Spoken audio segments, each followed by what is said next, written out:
How to succeed in business, as a woman.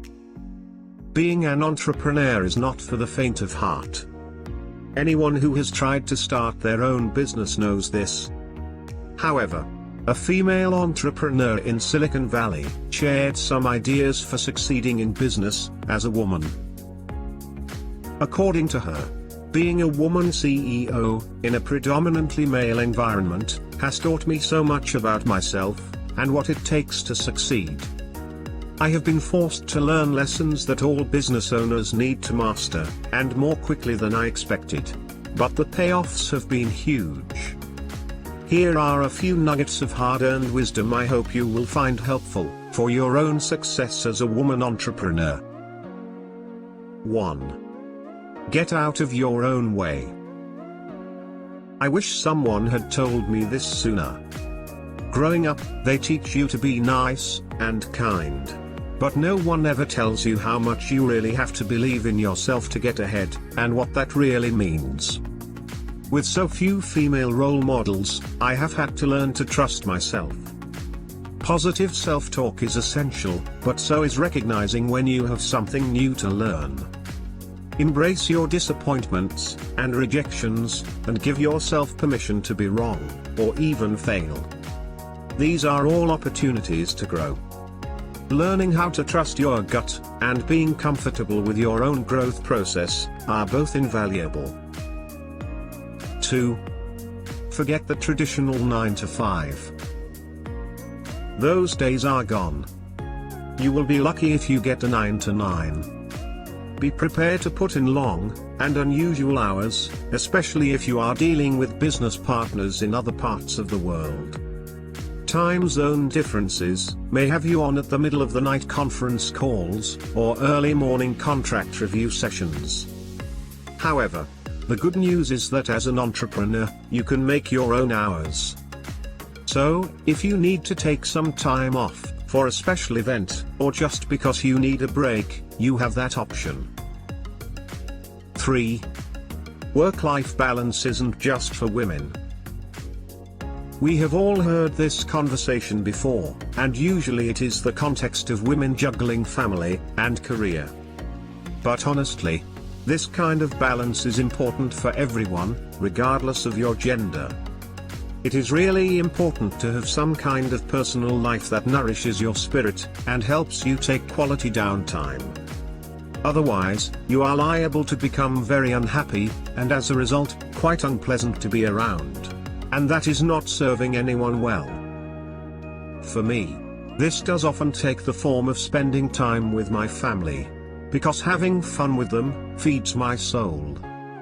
No matter what your happy place is, make sure you go there regularly and fuel up. Breaks are important, they will help you be more productive and focused when you are working. 4. Learn to live in the moment. It is important to do your best, without worrying about the outcome, or beating yourself up about things you might have done differently. Too often, we are so concerned about what will happen in the future, or mistakes we have made in the past, that we end up short-circuiting our current power. Each moment is an opportunity to engage your best self in the process of learning, growing, and moving closer to reaching your goals. I identify with the Buddhist philosophy about what to do while waiting for enlightenment. Chop wood, and carry water. These types of daily practices will define your next steps, and tomorrow's goals by giving you focus and clarity.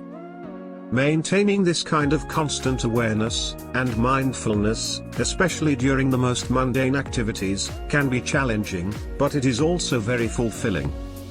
Give it all you got. 5. Take things one day at a time. I try to remember to be patient, and focus on little wins each day. This helps me to gain slow and steady progress. I learned a lot about this when I began training and trying to lose weight.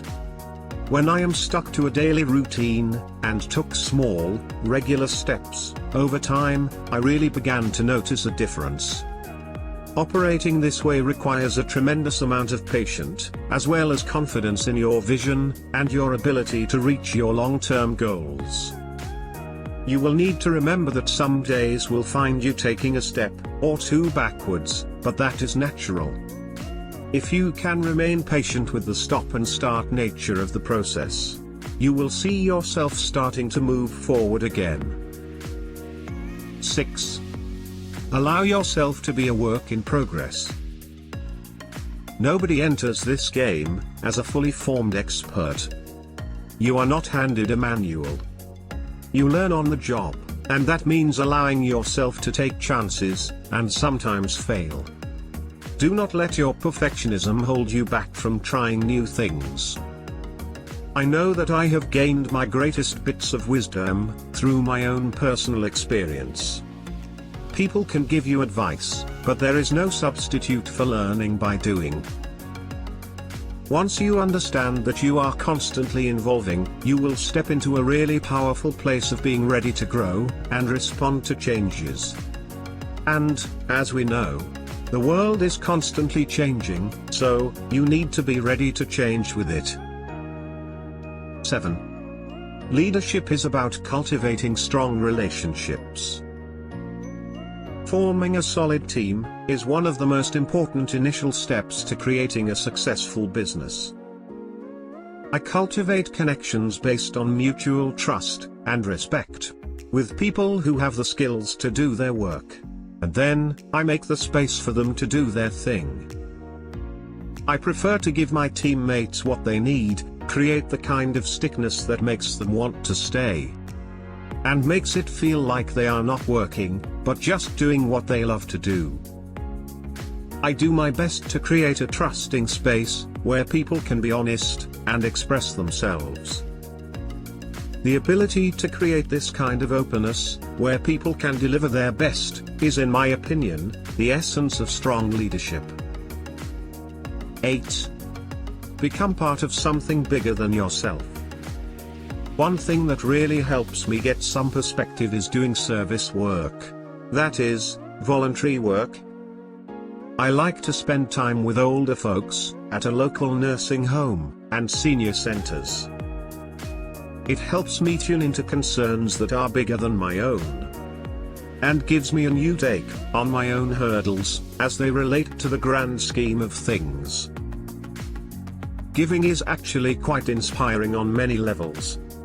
If more people are concentrating on what they have to give, rather than on what they are trying to get, the world would be a better place.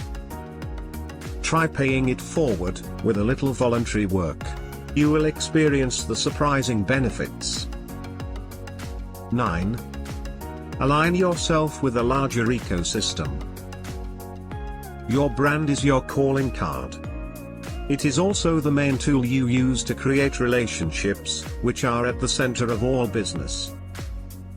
Once you have a clear idea of who you are, connecting with other brands becomes much easier, as you will be more easily recognized by others who are operating on the same wavelength as you.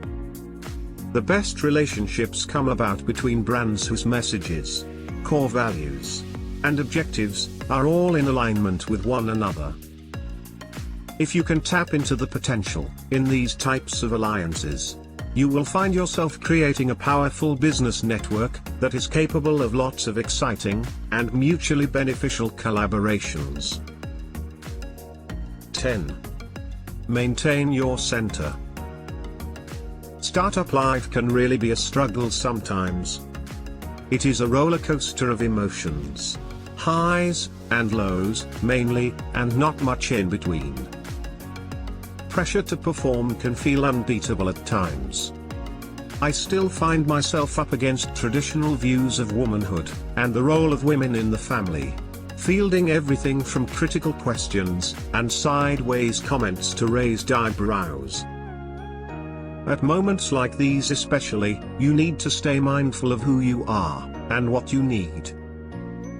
Return to the basics of taking care of yourself, your family, and your business, one day at a time.